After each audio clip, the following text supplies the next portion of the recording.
बोलो सदगुरु भगवान, बोलो आज के, बोलो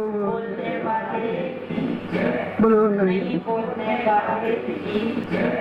साधक जब साधना में आता है तो बहुत सारे विक्षेप हमारे सामने रहते हैं, जिनमें से मुख्य 5 हैं: काम, क्रोध, लोभ, मोह, मद, मत्सर, शत्रुत्व है। ये इसके बीच हम सबके अंदर मौजूद रहते हैं। समय पाकर वो प्रहार करते रहते हैं साधक के ऊपर और हम ऊपर नीचे होते रहते हैं। जैसे खेती में बोते हैं ना, तो खेती में जब गेहूं बोते हैं तो बथुआ बोया नहीं जाता। बथुआ गेहूं के साथ में अपने आप निकलता है। जब उसको अनुकूल हवा पानी जमीन मिलती है तो वो अपने आप बढ़ता है। इसी तरीके से ये बीज हमारे अंदर मौजूद रहते हैं, जो कि समय पाकर उसको प्रारब्ध कहो, उसको चाहे जो भी नाम दे दो, तो हमारे जीव के ऊपर अटैक करते हैं। संत महात्मा क्या करते हैं? तुलसीदास जी ने कहा है, कुमति सुमति सबके उर्द है। कुमति और सुमति सबके हृदय में रहती है। जो साधु महात्मा है उनके हृदय में भी रहती है, और जो पापात्मा है, पापात्मा माने जो जीवात्मा है, साधारण जीव है, इनके अंदर भी ये गुण अवगुण सृष्टि की करतार भगवान ने सृष्टि की रचना करी तो गुण अवगुण दोनों मिला के किया। और संत गुण गया ही तय परिहार विकार। संतों का ये स्वभाव है कि वो गुणों को ले लेते हैं, अवगुणों को छोड़ देते हैं। और जब हम संतों के शरण में जाते हैं तो क्या होता है?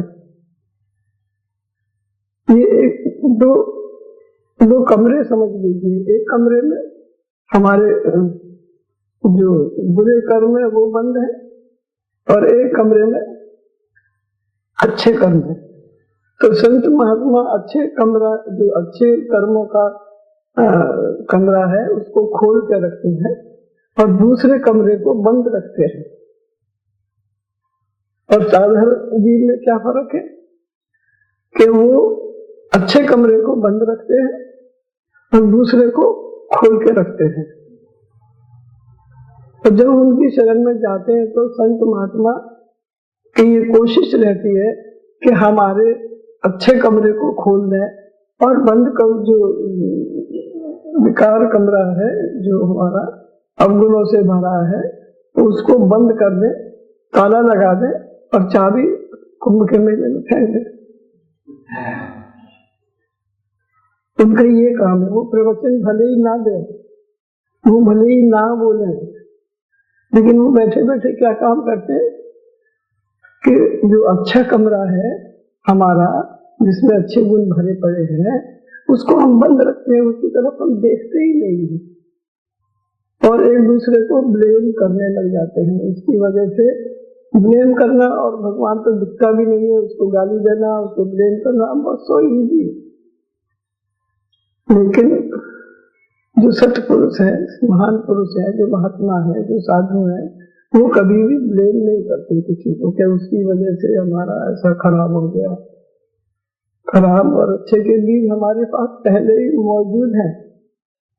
लाभ हानि के कहाँ से लाभ मिलेगा, हानि होनी है, वो सब निश्चित है। ज्यादातर कुछ प्रयत्न के लिए छोड़ा हुआ है, बाकी तो भुगतना ही पड़ेगा। जो कर्म हम कर आए हैं उसको भुगतना पड़ेगा।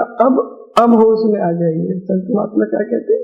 अभी से हर पल हर क्षण हमारा ऐसा होना चाहिए जो सुखद हो, जिसका परिणाम सुखद होना चाहिए। पर ऐसा हमारी सोच प्राय होती नहीं है। दूसरे को परेशान करने में हमको आनंद आता है, ये हमारी सोच है। हम उसी उधेड़-बुन में लगे रहते हैं कि उसको परेशान कैसे किया जाए, उसको क्या करा जाए।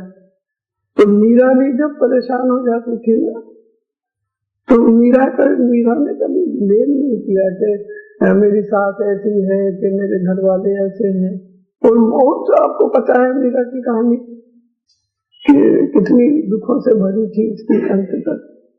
जितने भी संत हुए हैं, माँ सीता को देख लो, अनुसुईया को देख लो, द्रौपदी को देख लो, जिसको भी आप देखोगे, लेकिन कभी उन्होंने किसी से शिकायत नहीं की, ब्लेम नहीं किया। तो मीरा भी जब परेशान हो जाती थी तो मीरा बोलती थी, चलो रे मन गंगा जमुना तीर, चलो रे मन गंगा जमुना तीर, गंगा जमुना निर्मल पानी, गंगा जमुना निर्मल पानी, शीतल होत शरीर, शीतल होत शरीर, चलो रे मन गंगा जमुना तीर, चलो रे मन गंगा जमुना तीर, बंसी बजावत गावत कान्हा, बंसी बजावत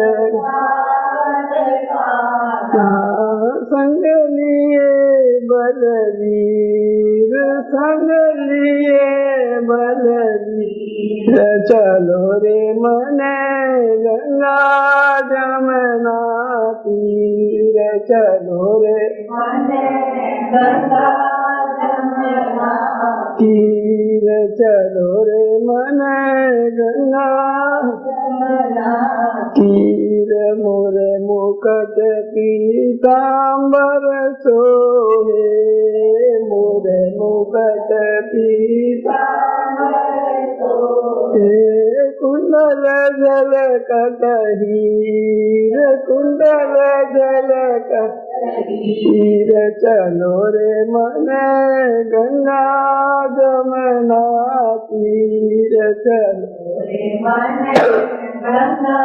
जमुना तीर, मीरा के प्रभु गिरधर नागर, मीरा के प्रभु गिरधर नागर, चरण कमल पर शीश, चरण कमल पर शीश, चलो रे मन गंगा जमुना तीर, चलो रे गंगा जमुना तीर। बोलो सतगुरु भगवान की जय। मीरा ने कभी भी, जब भी उसका मन घबराता था, तभी क्या करती थी, गंगा जमुना तीर। तो गंगा जमुना एक तो बाहर है, लेकिन बाहर तो कौन लेके जाएगा और कितने दिन रहोगे वहां पर? वहां पर जाके फिर घर की याद आएगी है। लेकिन वो कहती थी गंगा जमुना हम सबके पास में है। कहाँ पर है? हमारे सबके अंदर है, दोनों आंखों के बीच की जगह जहाँ पर बिंदी लगाते हैं, यहाँ पर गंगा जमुना सरस्वती तीनों का संगम हो रहा है। तीसरा नेत्र भी है ही है शिव जी का, और गुरु स्थान भी ही है। यहाँ से आगे जाने का रास्ता है ब्रह्मरंध्र, या तो गुरु महाराज रास्ता दे दें या आगे पहुंचा दें, ये उनकी इच्छा पर है। सप्तम द्वार तालाबंदी, सातवें द्वार 6 चक्कर तक कोई भी जा सकता है प्रयत्न से, लेकिन 7वें द्वार पर तालाबंदी। गुरु महाराज स्वयं बैठे हैं, या तो वो चाबी दे दें या ताला खोल दें, या हमको वहां किसी के साथ कैसे भी पहुंचा दें। ये उनकी इच्छा के ऊपर निर्भर करता है। इच्छा के ऊपर भी निर्भर करता है और साधक की मनस्थिति के ऊपर भी डिपेंड करता है। मनस्थिति माने श्रद्धा और विश्वास, ये समय समय पर बदलते रहते हैं। मैंने बताया ना, एक कमरा बंद है, अच्छा वाला, खराब वाला खुल जाता है तो बड़ी दुर्गति है। क्योंकि करप्शन के रास्ते हर एक जगह मौजूद है, कहीं भी प्लेटफॉर्म आपको मिल ही जाएगा। हमारे अंदर वो बीज मौजूद है, वैसी हवा, वैसे अनुकूल परिस्थिति पाकर वो पनप जाएगा। और साधन में हमको ध्यान रखना है, क्या है का, हरि भज हीरा परख ले, हरि भज हीरा परख ले, समझ पकड़ धर मजबूती। समझ पकड़ धर मजबूती। हीरा क्या है, कैसे परखोगे इसको? ये जो शरीर है ये हीरे से भी बढ़ के है, हीरे की फिर कीमत है, ये तो अनमोल है। ये तो कृपा कर, करुणा कर, नरदेही जी, भगवान ने कृपा करके ये मनुष्य का चोला दे दिया दया के कारण। पर इतनी कमाई तो करो इसमें जो दोबारा मनुष्य का चोला मिल जाए। पर बहुत सी जगह ऐसी अटकने की, भटकने की, गिरने की मौजूद है कि वहां से उठना बड़ा मुश्किल है। इसलिए संतों ने समझाया, समझ, हरि भज, भगवान का भजन करो, हरि भजो, हीरा परख ले, अपने आप को परखते रहो, अपने आप को। हम दूसरा हमको कौन बताएगा? अगर हमारे मन में कोई सोच अच्छा या खराब आ रहा है तो दूसरा हमको कौन बताएगा कि हमने क्या सोचा, अभी हम क्या सोच रहे हैं, अच्छा सोच रहे हैं कि बुरा सोच रहे हैं? तो हमको कौन गाइड करेगा? हमको खुद को, हमारा निज मन साक्षी है, निज मन गवाह है, निज मन हमको हर पल बताता है, लेकिन हम उसकी आवाज इतनी धीमी है कि हम उसकी आवाज को सुनते नहीं है और कर गुजरते हैं ये सोचकर कौन देख रहा है। जब हमारी ये समझ बदल जाती है कि वो जो देखने वाला है वो हर समय हर जगह से हमको देखता है, उसने प्रत्येक जीव के पास एक व्यक्ति नियुक्त कर रखा है उसकी रिपोर्ट लिखने के लिए। हमने सुबह से रात तक जो भी हम करते हैं और हम उसकी निगाह में है और वो हमारी सारी रिपोर्ट लिखता है और मरते वक्त वो रिपोर्ट हमारे सामने आ जाएगी। तब हम ना नहीं कर सकते कि नहीं ये काम हमने नहीं किया। समझ पकड़ धर मजबूती। हरिभज हीरा परख ले, अपने को परखते भी रहो और समझ पकड़ धर मजबूती, बड़ी मजबूती के साथ आप इसको समझो और इसको करो। तो कहते हैं एक आश्रम में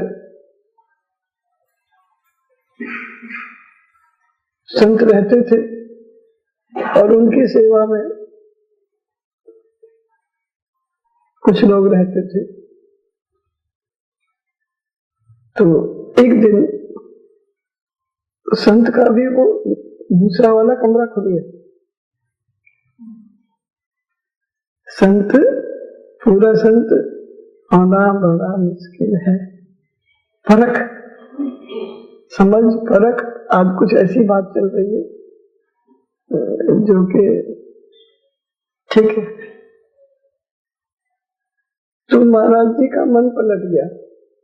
सेवा तो बहुत दिनों से हो रही थी, लेकिन एक दिन एक लड़की के प्रति उनका मन पलट गया। लड़की बड़ी होशियार थी, देखी, बिना मर्जी के कोई किसी को छू नहीं सकता है। हमारे अंदर वैसे कीटाणु, वैसे परमाणु मौजूद रहते हैं, जब हम दूसरे को या तो कोई जबरदस्ती करो वो बात अलग है, लेकिन बिना मर्जी के कोई छू नहीं सकता। ये जरूरी बात है, ये समझने की बात है, परखने की बात है और मजबूती से पकड़ने की बात है। तो महात्मा जी उसको बोले कि आज हमारी तबीयत ठीक नहीं है, आज तुम रात को यहीं रुक जाना। ठीक है बोले, तो हमारे पिता समान है और महात्मा है और इसने तपस्या करी हुई है, तपस्या भी बेकार नहीं जाती है। तो लेकिन वो लड़की समझ गई कि आज कुछ गड़बड़ दिख रही है, किस तरीके से इनको भी समझाया जाए।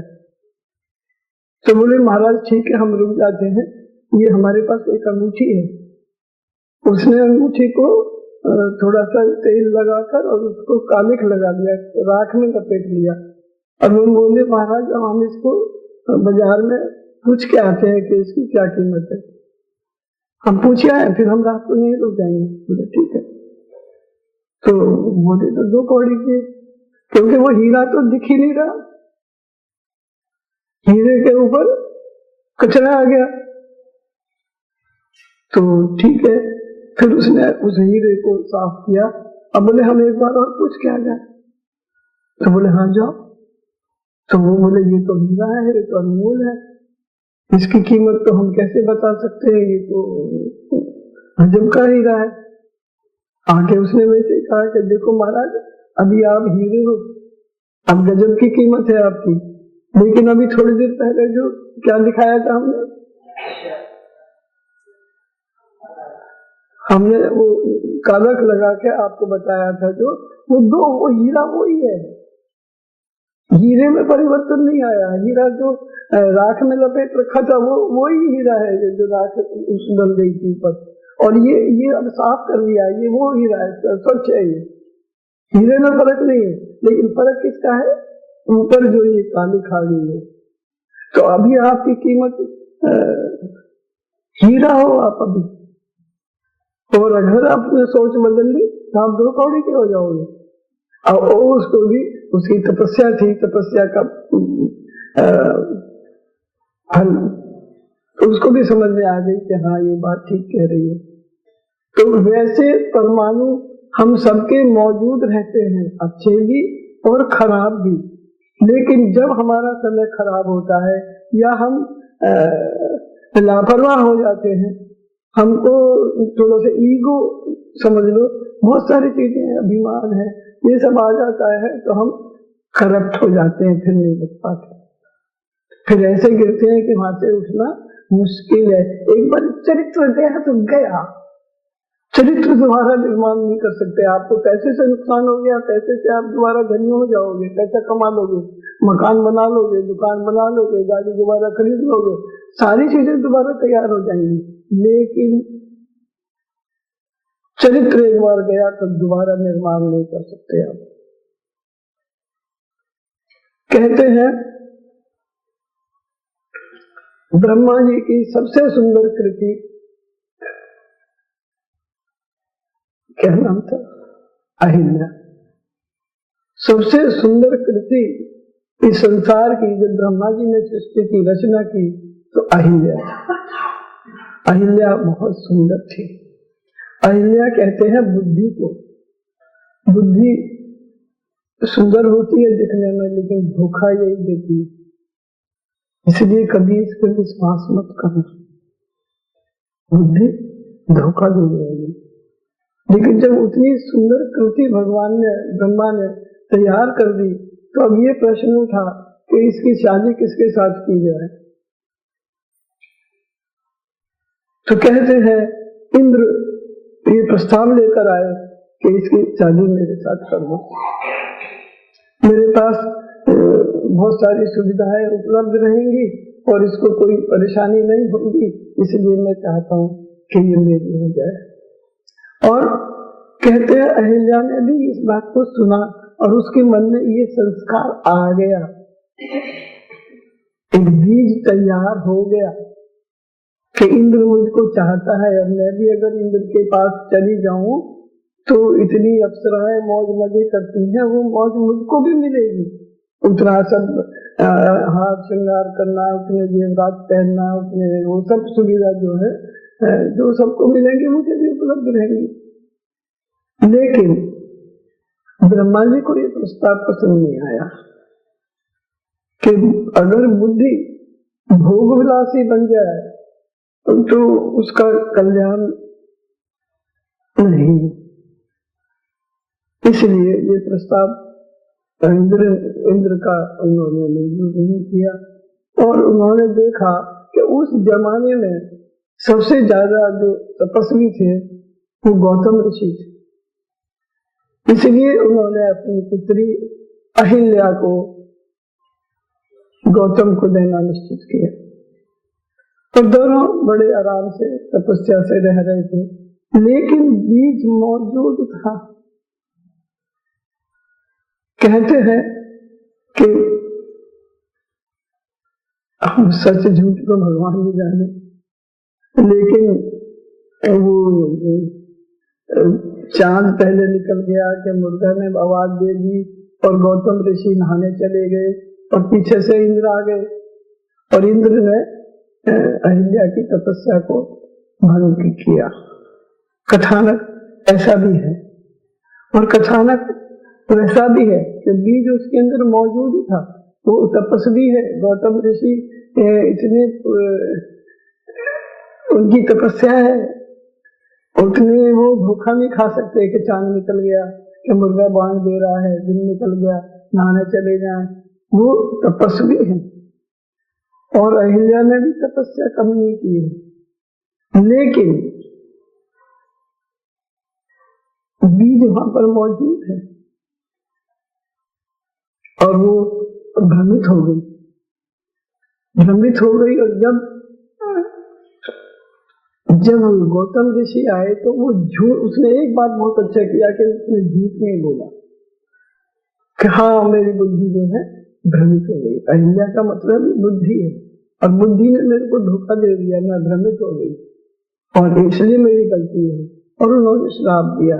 इसलिए भगवान राम जब जा रहे हैं उधर से तो भगवान राम ने पूछा है विश्वामित्र जी से कि ये आश्रम में सन्नाटा कैसे है? आश्रम में तो थोड़ी रौनक होनी चाहिए और ये तो यहाँ का सब हलचल नहीं है कुछ भी, ये बड़ा अजीब वातावरण है, ये किस कारण से है? तो भगवान विश्वामित्र बोले ये अहिल्या श्रापवश, पापवश नहीं, श्राप संतों की, संत कभी भी किसी को है तो भी नहीं बोलते ना, हम तो नहीं है तो भी बोल देंगे, लेकिन ये संतों की एक मौज है कि खराब को खराब नहीं बोलते, क्योंकि उनको पता है संत गुण ज्ञानी, गुण अवगुण दोष में सृष्टि की करतार। भगवान ने सृष्टि की रचना ही गुण और दोष मिला के किए, तो सब में कुछ ना कुछ दोष और गुण तो रहेगा ही रहेगा। अब हमारी मर्जी है कि हम गुण ले लें या गुण ले लें। अगर हम अवगुणों को लेते हैं तो अवगुण हमारे में, वो अवगुण हमारे में भी आ जाएंगे, जिसका हम चिंतन करेंगे, चिंतन करते करते वो दोष हमारे अंदर में मौजूद हो जाएंगे। तो भगवान बोलते हैं, विश्वामित्र जी बोलते हैं, हे प्रभु ये आपकी इंतजार में है, ये अहिल्या श्रापवश पत्थर बन गई है, अब आपकी चरण रज चाहती है। बोलने का तरीका, हमारी आधे से ज्यादा प्रॉब्लम तो सॉल्व हो जाएगा ना बोलना सीखने से। तो भगवान बोलते चरण रज चाहती है। विश्वामित्र बोल रहे हैं कि ये कब से तो भी पड़ी हुई है और आपके आने के इंतजार में है, और वो पत्थर से आवाज आ रही है, पत्थर से कण कण से आवाज आ रही है, दर्शन दो भगवान, दर्शन दो भगवान, चरण रजना चाहती हूँ, हे प्रभु हे प्रभु। अंतर से अंतर्नाद गूंज रहा है। तो भगवान बोलते हैं चरण रज देना, तो एक स्त्री होने के नाते, महास्वरूपा होने के नाते मैं अपने चरण रज दूं तो ये तो मुझको पाप लगेगा। तो भगवान ने ऐसी एक्टिंग करी है कि अपने धूल उड़ी है, और फिर जो अहिल्या के जो पैरों के नीचे की जो रज है वो उन्होंने अपने सिर पे धारण की। बोलो सदगुरु भगवान। ये कोई भगवान ही कर सकता है, ये कोई संत ही कर सकता है। कि अपनी रज देने के बाद में वो सोच रहे हैं कि मुझको पाप लगेगा, क्योंकि चरण रज वो तो चाहती है, उसका तो उद्धार उसी में ही है, उसका उद्धार तो मुझे करना ही पड़ेगा, लेकिन मुझको भी तो पाप लग गया चरण रज देने का। तो तुरंत भगवान ने कुछ सोचा नहीं, और जो भगवान जो है जाके जो पैरों के जो नीचे की जो धूली थी वो धूली अपने सिर पे लगाई। ये किसके काम है? साधारण जीव ये काम हम लोग नहीं कर सकते। क्यों नहीं कर सकते? क्यों नहीं कर सकते तो बताइए। ईगो है।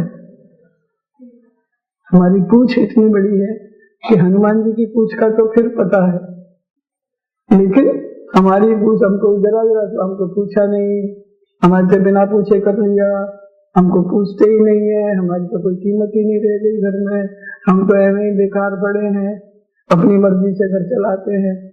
जनरेशन गैप इतना है कि हर घर में हाहाकार मचा हुआ है, पर हमारी समझ में नहीं आ रही कि इस हाहाकार को हम दूर कैसे करें।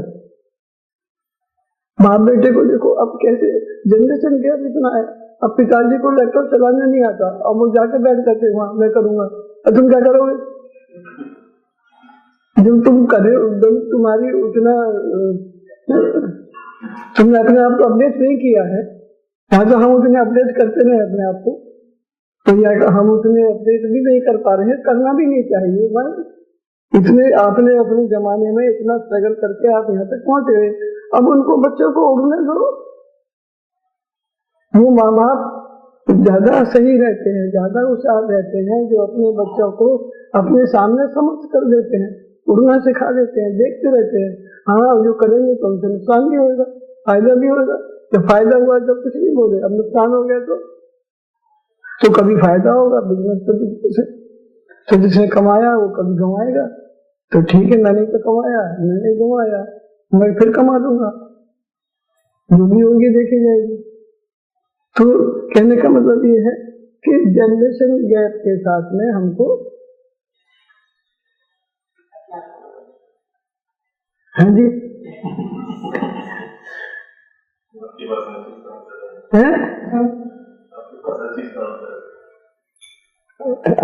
बस क्या बात कहाँ से आती है? आपके पास हर चीज का आंसर है।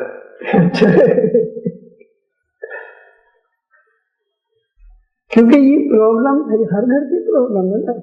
जब मैं हर घर की प्रॉब्लम सुनता हूँ तो मुझे हर घर की प्रॉब्लम मालूम भी होनी चाहिए और सॉल्व भी करनी चाहिए, क्योंकि फिर काम ही क्या है, तो कोठा बंद करना पड़ेगा ना। जो उसको जबरदस्ती बंद कर दो, उसकी चाबी फेंक दो, खुलेगी, फिर क्या करोगे? ये हमारे साधना के विक्षेप है। हम जबरदस्ती उलझना चाहते हैं, जो जब हमारे हो चुके काम इतने हमने कर लिया, सब हो गया, अब और क्या करना बाकी है? खाली बैठ सकते नहीं तो भजन करो, हरि भज हीरा पर रख ले समझ पकड़ घर मजबूती, घर हर क्या होती, सोहम क्या होती। जब हम भजन करेंगे तो हमको सोहम शब्द अपने आप सुनाई देगा। सोहम कोई विशेष मंत्र नहीं है, कोई विशेष व्यक्ति का मंत्र नहीं है, ये सबका है। जब सृष्टि की रचना हुई तो यही आवाज हुई, तो हम जिसने सुना उसने ये शब्द सुना है। अब उसको हम सुना बैठ के, लेकिन हमारे पास टाइम नोट है, जिसको देखो नोट है, क्या बिजी है, वाह फॉर नो यूज, कोई काम ढंग का काम में बिजी नहीं है। क्या करे सारे दिन यही देखते रहेंगे, पड़ोसियों के कौन आया, कब आया, कितनी देर बैठा, कब गए, उसके घर में क्या हो रहा है। यही पंचायत, अपने घर की पंचायत की तुम क्या करे, सुबह से शाम तक उनको रिपोर्ट दो। अरे अच्छा है ना, तो उसी में छूटू, अच्छा हुआ जब लखनऊ से उठ गया, अच्छा हुआ, लेकिन ये बात हमारी समझ में नहीं आती। तो हरि भज हीरा पर रख ले समझ पकड़ घर मजबूती, घर हर मेरा गर्ज, सोहम क्या होती, तनवीनी के रंग महल में हंसा चुभ गया निज मोती, हरि भज हीरा परख ले, समझ पकड़ धर मजबूती। अब मजबूती से पकड़ना।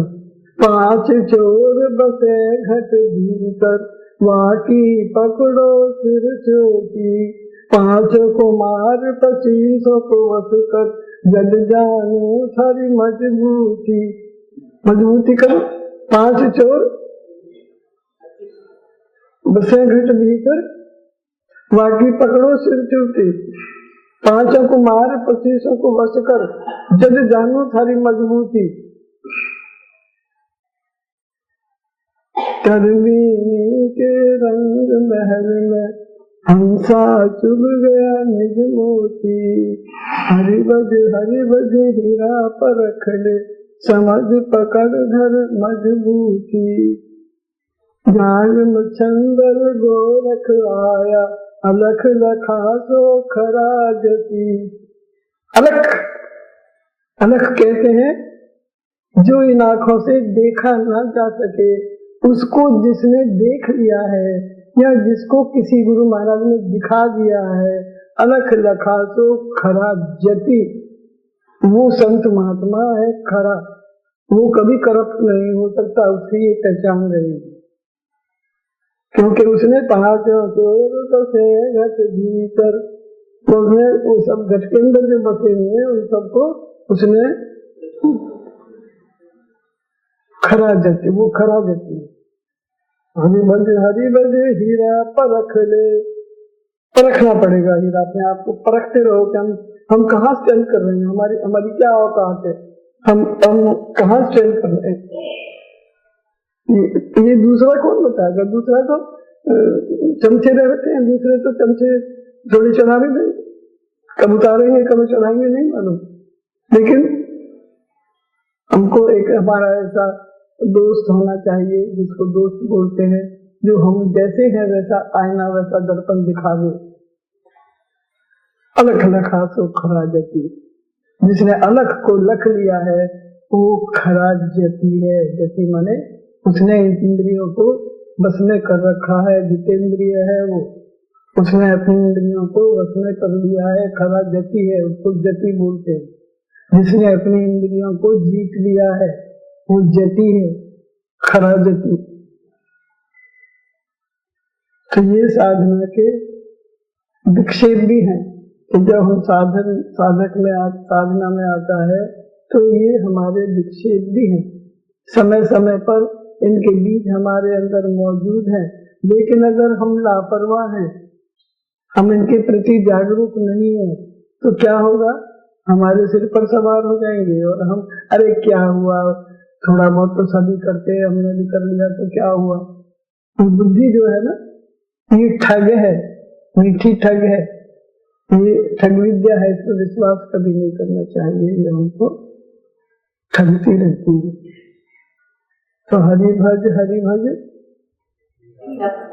हीरा परख ले, समझ पकड़ घर हर मेघा गर्जे, सोहम सोहम क्या होती। सत सुमरन की सैल बना ले, ढाल बना नर धीरजड़ी। सत सुमरन की, फिर इनसे बचने के लिए अपने को साधन में क्या करना है?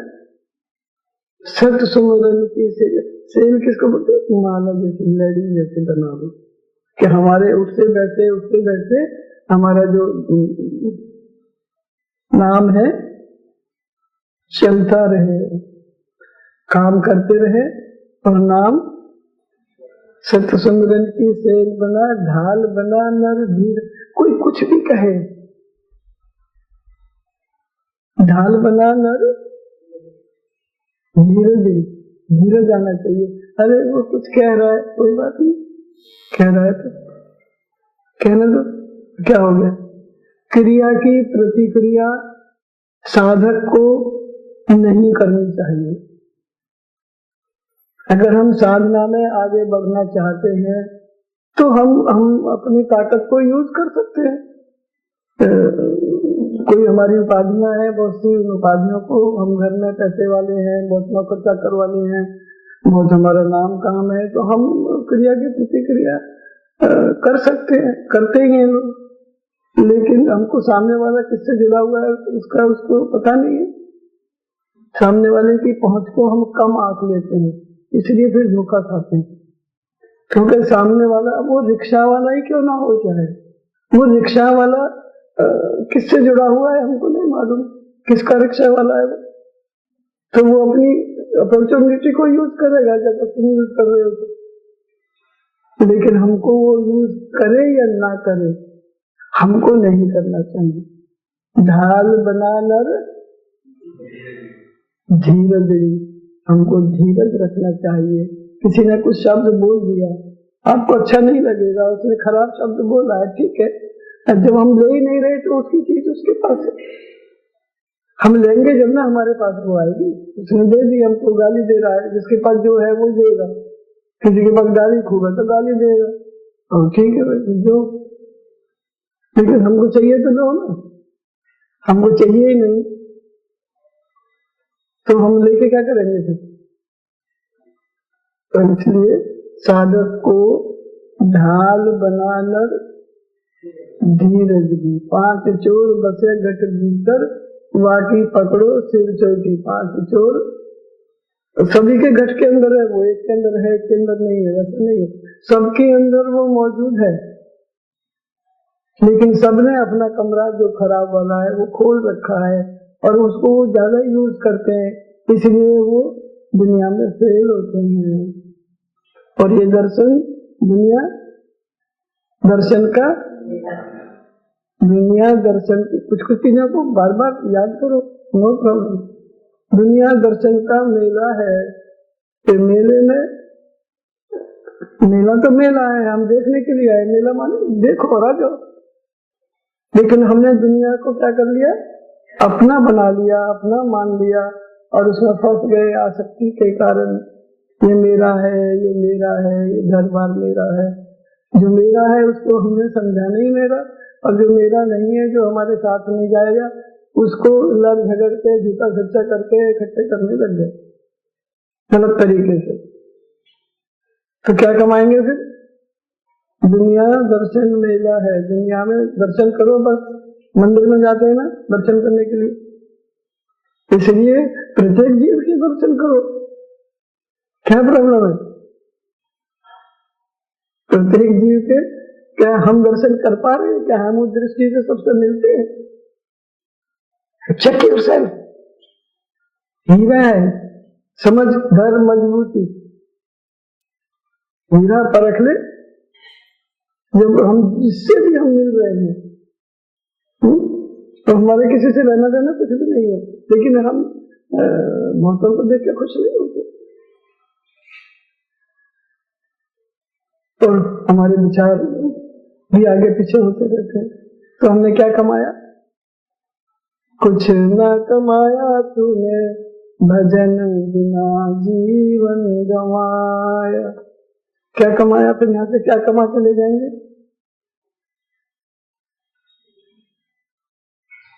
बताना पड़ेगा वहां से क्या कमा के लाए। वहां पर केवल भजन ही जाता है, वहां कोई कुली मिलेगा भी नहीं आपको, आपका सामान उठाने के लिए। नो कुली, आपको अपना पाप की गठड़ी अपने आप उठानी पड़ेगी। तो संत महात्मा आपको सावधान करते हैं, चेतावनी देते हैं कि ये दुनिया दर्शन का मेला है। और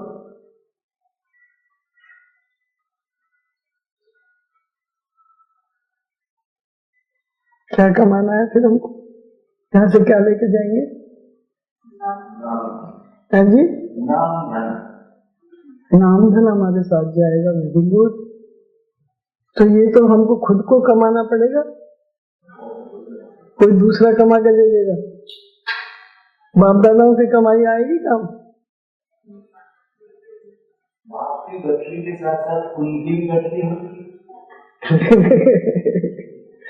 तो ये लोहे की बेड़ी है, वो सोने की बेड़ी है, दोनों बेड़ी तो बेड़ी है, दोनों से बना है ये जी। सोने की गठरी, सोने का कंगन पहनो, लोहे का पहनो, तो कंगन तो कंगन नहीं, हाथ तोड़ देगा। ना हमको लोहे का चाहिए, ना सोने का चाहिए, ना पुण्य चाहिए, ना पाप चाहिए। अब दूध को पुण्य नहीं पाप, अब दूध को ना पुण्य चाहिए ना पाप चाहिए। क्यों चाहिए पुण्य? क्या करेगा वो? स्वर्ग जाने की उसको इच्छा है ही नहीं। पुण्य भर करोगे तो स्वर्ग मिलेगा, स्वर्ग क्या करना जाके? फिर वहां से नीचे फेंक दिए जाओगे। स्वर्ग में जितने दिन हमारी जमा पूंजी वहां पर है, जैसे 5 स्टार होटल में जाओ, जितने जेब में पैसे हैं, खत्म होने के बाद में धक्का दे देंगे नीचे, फिर पृथ्वी पर आना पड़ेगा। स्वर्ग पुण्य, पुण्य जब खत्म हो जाएगा तो एक दिन भी वहां पर नहीं रह सकते, 1 सेकंड भी, बिना पैसे के, बिना पुण्य के। पुण्य जैसे ही खत्म हुआ ऊपर जब पकड़ दिए जाओगे नीचे, तो पुण्य चाहिए फिर? अरे बोलो तो सही। हाँ तो वो अगर हम आना जाना बार बार जन्मो और बार बार मरो, अगर हम यही चाहते हैं तो पुण्य करो पाप करो, पुण्य करो पाप करो, बार बार जन्मो बार बार मरो, है? हैं? नहीं पर हर मुश्किल आसान होती है, बड़ी मुश्किलों के बाद। मुश्किल आसान तो नहीं है, पर आसान मुश्किलों के बाद ही आसान होती है। क्योंकि पहले तो हमारी समझ में आना चाहिए ना कि अब जैसे बोल दिया उन्होंने पुण्य, पुण्य भी चाहिए क्या, तो पहले तो ये चाहिए हमको कि हमको ये मालूम होना चाहिए कि पुण्य चाहिए कि नहीं चाहिए। नहीं तो पुण्य कमाएंगे फिर, ठीक है चलो पुण्य कमाओ, पाप से तो वो भी अच्छा है, लेकिन वहां कितने दिन रहोगे? फिर वहां से फिर फेंक दिए जाओगे नीचे। तो पहले ही फैसला कर लो, पुण्य चाहिए ना पाप चाहिए। अब दूध से पुण्य नहीं पाप, अब दूध खींच के बैठा है, उसके पीछे पुण्य पाप तुम्हारे।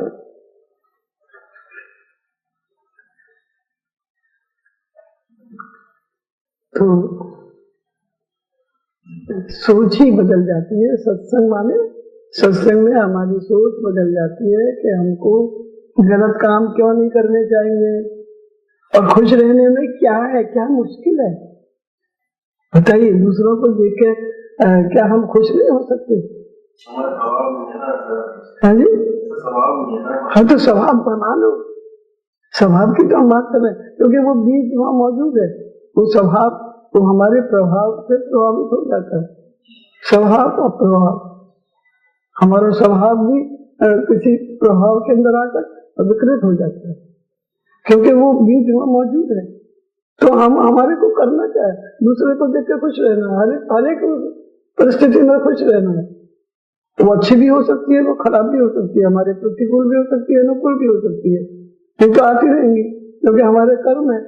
हमने कभी कैसे किए तो उसके अनुसार हमको सुख दुख मिलता रहेगा, ये हमारा प्रारब्ध है। अब प्रारब्ध में तुम उसको गाली, अब प्रारब्ध बढ़ेगा कैसे? कर्म बताइए। जब तक हम ये नहीं समझेंगे कि ये हमारा अपना किया हुआ कर्म है, प्रारब्ध है, ये हमको भोगना पड़ेगा, अब भोगे बिना प्रारब्ध खत्म हो नहीं सकता। इसलिए सही गुरु होते हैं जो अपने सामने प्रारब्ध को, शिष्य के प्रारब्ध को भुगतवा देते हैं या खुद भोगते हैं, उसको फ्री करते हैं, उसको करेंगे।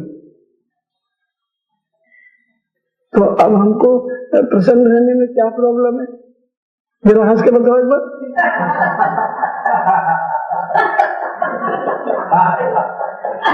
समझ पकड़ धर्म मजबूती, हीरा पर रख ले, इस हीरे को प्रसन्न रखना है, किसी भी कारण से हो, किसी भी परिस्थिति में क्यों ना हो, खुश रह के देखो आप। और नहीं तो भी क्या कर लोगे? रो के भी क्या कर लोगे? रो लो, टाइम इज गोइंग, टाइम तो जा रहा है, टाइम थोड़ी रुकने वाला है। आप रो लो, रो के क्या करेगा? रोने वाले के पास कोई नहीं आता, ये मैं बता देता हूँ। एक बार कोई आ गया, 2 बार कोई आ गया, तीसरी बार पूछेगा भी नहीं, बोले अरे जब जाते हैं जब ये रोता ही रहता है, कौन जाए इसके पास? हंसने वाले के बाद फिर कोई पूछ लेगा क्यों हंस रहे थे, कारण बता दो। लेकिन प्रसन्न रहना एक यज्ञ है, एक यज्ञ है। ये हमारा स्वभाव हमको बना लेना चाहिए। हमारा स्वभाव नहीं है, ठीक है, हमको पता है कि हम जन्म जन्म से कहां से क्या क्या बन के आ रहे हैं, वो सब हमारा स्वभाव हमारे साथ में आ रहा है, और वो हम इस कारण हम स्वभाव को जल्दी से नहीं बदल पा रहे। लेकिन हम चाहें तो हम बदल सकते हैं, सिर्फ हमको एक्सेप्ट करना पड़ेगा। कोई चीज बदलने के लिए तो मेरे स्वभाव में मुझको गुस्सा बहुत आता है, अब दूसरे लोग बोलेंगे तो आप गुस्सा हो जाओगे उनसे, कैसे कैसे बोल रहा है, मैं तो बहुत पसंद रहता हूँ। लेकिन हम पहले खुद मान लें कि हाँ मुझको गुस्सा आता है और मुझको अब नहीं करना है। देखें जरा, ये बात को करके देखो ना, फिर बोलना अगली बार क्या हुआ। नहीं आ रहा तब भी बोलते हैं। कैसे? आपको गुस्सा नहीं आ रहा होगा, हाँ तब भी बोलते हैं। हाँ, दूसरे लोग बोलते हैं, वो ये टेस्ट है, समझ पकड़ धर मजबूती, वो देख चेक कर रहे। एक महात्मा जी के पास में कोई गए आग मांगने के लिए, कि महात्मा जी अपनी चिलम में पीछे थे, आग दबा के रखते थे। तो पहले जमाने में आग हर घर में नहीं होती थी, कहीं कहीं होती थी। तो बोले आग है आपके पास? बोले नहीं है। फिर दोबारा गया, आग है आपके पास? बोले नहीं। ऐसे 10 बार चला जाओ, उसको गुस्सा आ गया, मैंने बोल तो दिया नहीं है। बोले मैं यही देखना चाह रहा था, अभी है थोड़ी सी। 10 बार आपने ना करी तो 11वीं बार भी आप ना कर सकते थे ना, नहीं है। लेकिन 11वीं बार आपको गुस्सा आ गया, तो इसका मतलब आग तो आपके पास, आग माने क्रोध, क्रोध गुस्सा, वो अभी है आपके पास में, बिल्कुल खत्म नहीं हुआ। तो ये टेस्टिंग है हमारे घर वाले, ये कुछ भी नहीं है, बेटा बेटी सब कर्मों की खेती, ये सब हमारे कर्म है, ये हमको भुगतने पड़ेंगे, कोई अच्छे बनते कोई खराब बनते, कभी अच्छा कभी खराब, ये सब हमारे कर्मों की खेती है, ये कोई वो नहीं है। ये अच्छा है हमारा टेस्ट हमारे घर में हो जाए, घर वाले टेस्ट करें तो आपको ब्लड टेस्ट करने के लिए बाहर में भेजना पड़ेगा, कितनी अच्छी बात है। टेस्ट कई बार घर में हो जाते हैं, बहन भाई माँ बाप ये सब हमारे टेस्ट करने वाले हैं। इसलिए तो कह रहा हूँ, समझ पकड़ धर मजबूती, इन चीजों को समझ लो, पकड़ लो, आप अच्छे से पकड़ लो कि ये कौन है। ये सब मीठे ठाके हैं और हम ठगे जा रहे हैं। लेकिन रहना इनके साथ में, छोड़ के कहीं नहीं जाना, बड़े प्रेम से रहना, बड़े प्रसन्नचित होते रहना, ये शर्त है। क्यों बोले भी तो बेकार, बेकार थोड़ी है, बेकार उनके साथ में रह रहे, वो हमारी देखभाल कर रहे, हम उनकी देखभाल कर रहे। घर कभी भी एक आदमी से नहीं चलता है, औरत समझे कि नहीं मैं चला लूंगी, तुम्हारी जरूरत नहीं है, आदमी बोले मैं चला लूंगा, तुम्हारी जरूरत नहीं। ये भगवान ने बनाया ही ऐसा जोड़ा है, एक दूसरे के मेड फॉर ईच अदर, पूरक है ये, एक दूसरे के बिना दूसरा अधूरा है। लेकिन ये बीच में क्या आ जाती है, ईगो आ जाती है, तलाक 2 मिनट में, तेरी जरूरत ही नहीं है। क्या करते सारे दिन घर में बैठे बैठे, काम तो हम करके आते हैं, और वो जो घर में करती हैं वो भी है, जो बाहर करती हैं वो भी, वो एक दूसरे को यही बात दिखाते रहते हैं, मैंने करा, मैं करता हूँ, मैं करता हूँ, मेरे से घर चल रहा, चला के देख लो। जब तक ये प्रेम में परिवर्तन नहीं होगा, जब तक हाहाकार ही मचा रहेगा। इसलिए एक दूसरे को गिव रेस्पेक्ट, प्रेम, प्रेम नारा है हमारे जीवन का, सार है हमारी जिंदगी का, सार है प्रेम। कुछ मत करो, आप प्रेम कर जाओ जिंदगी में, दुनिया में आप हर एक किसी से प्रेम कर जाओ, कुत्ता बिल्ली जानवर भी समझते हैं प्रेम की परिभाषा। तो कहते बड़ा मुश्किल है प्रेम करना, मुश्किल है आसान है, आसान है। तो चलो अब लिख के बताना किस किससे प्रेम करा और क्यों किया। प्रेम होना चाहिए, प्रेम की परिभाषा निस्वार्थ प्रेम, प्रेम एक तरफ का होता, पर करके तो देखो, बोलने वाला नहीं होता, वो नहीं होना चाहिए ना बेटा। तो बोलने वाला प्रेम है, ये तर्क का विषय नहीं है, ये बोलने का विषय नहीं है, ये करने का विषय है। ये हमें मालूम है एक तरफा होना चाहिए। प्रेम में कोई प्रेम वो प्रेम ही नहीं है। अगर वो दूसरी साइड से चाहता है कि मेरी मुझे प्रेम करे, प्रेम वो प्रेम नहीं है, वो स्वार्थ है, सेल्फिश एटीट्यूड है। प्रेम तो एक तरफा ही होगा प्रेम तो, लेकिन ये खाली वर्बल नहीं है, मुंह से बोलने वाली बात नहीं है कि हम कर रहे हैं, करते रहे। नो नो नो, तो उसका तो प्रमाण दिखाने पड़ेंगे, उसको तो सर्टिफिकेट मिल जाएंगे। तो एक दिन की भी बात नहीं है, एक महीने की भी बात नहीं है कि हमने एक महीने प्रेम कर लिया, हमको जिंदगी भर प्रेम कर रहा है। ये एक और मुश्किल है। 2-4 दिन की परीक्षा खत्म हो जाती है, 10th की 1 साल के बाद में परीक्षा दे दी तो काम तो खत्म हुआ,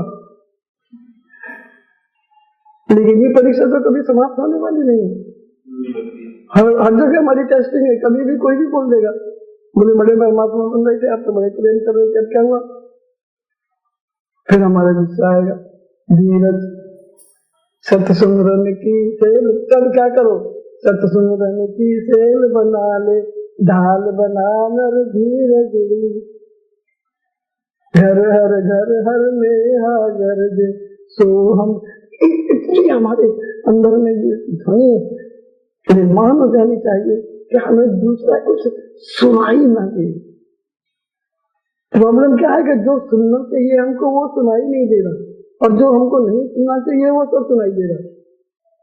प्रॉब्लम है इस सुनना क्या है, बोलो भैया। हाँ जी, हमारे अंदर जो सोहम शब्द हो रहा है वो हमको निरंतर दुनिया हरदम शांति होती, मगर सुनता वही किया जिसको सतगुरु ने इशारा है। सुनेगा कौन?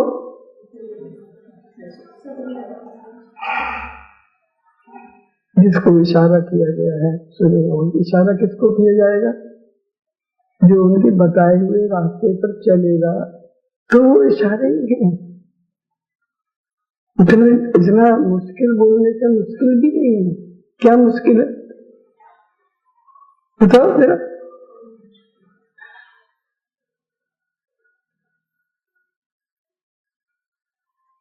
हम सिर्फ एक्सेप्ट कर लें।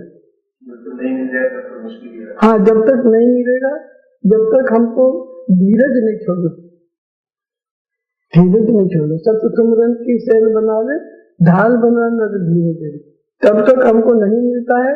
जब तक try again again again again. चींटी को देखा ना, दीवार पे गिर जाती थी, फिर चढ़ रही थी, फिर चढ़ रही थी, फिर चढ़ रही थी, फिर चढ़ रही थी, लेकिन हिम्मत नहीं आ रही, हिम्मत नहीं आ रही। क्योंकि हम सत्संग में बैठे थे, अरे कितने साल हो गए, अरे अगर हम सत्संग में नहीं आए होते तो हम बने बनाए डंगर थे, मेरी अक्कल भैंस बराबर थी, मुझे पथ दिखलाया सतगुरु ने, मुझे रास्ता दिखलाया मेरे सतगुरु ने कि ये करना है, ये नहीं करना है। और अगर सत्संग में नहीं आते होते तो क्या होता? हमको ये जानकारी नहीं मिलती थी। अगर तो ये जानकारी रहना भी है बहुत अच्छी बात है, पर जानकारी भी कब तक लेते रहेंगे वो दूसरी बात है। फिर हमको बी प्रैक्टिकल, हर एक वीक का एक वो बना लो चार्ट, होमवर्क मिलता है ना, हर एक वीक में होमवर्क होता है। आप अपना होमवर्क लिख कर रखोगे, मुझे ये सैटरडे को ये करना है, यहाँ तक तो ये कोशिश करनी है, तो धीरे धीरे क्या होगा, हमारी आदत बन जाएगी, हमारे स्वभाव बन जाएगा। लेकिन हम सुने और सुन के भी छोड़ दे, तो भी झूठे ही समझ रहे कि हम तो कर रहे हैं, हमने तो पूरा कर दिया ये, नहीं ऐसा नहीं। आपको हर शनिवार को आप लिखो, जो आप सुन के जाते हो वो लिखो, थोड़ा बहुत तो कुछ अच्छा लगता ही होगा। और फिर जो को बताया ना कि क्या पर अपने में कोई ना कोई रमन तो जरूर है, एक नहीं तो दूसरा कुछ ना, तो उसको देखो, परखो और फिर उसको निकालने के लिए प्रयास करो। निकालने का क्या है कि उसमें अच्छी चीज डालनी शुरू कर लो, खराब होना तो सही डालना शुरू करो, सोचना हो जाए तो सही बात को सुनो और सुनते हो उसको क्या करना है, धीरे धीरे जल्दी तो धीरे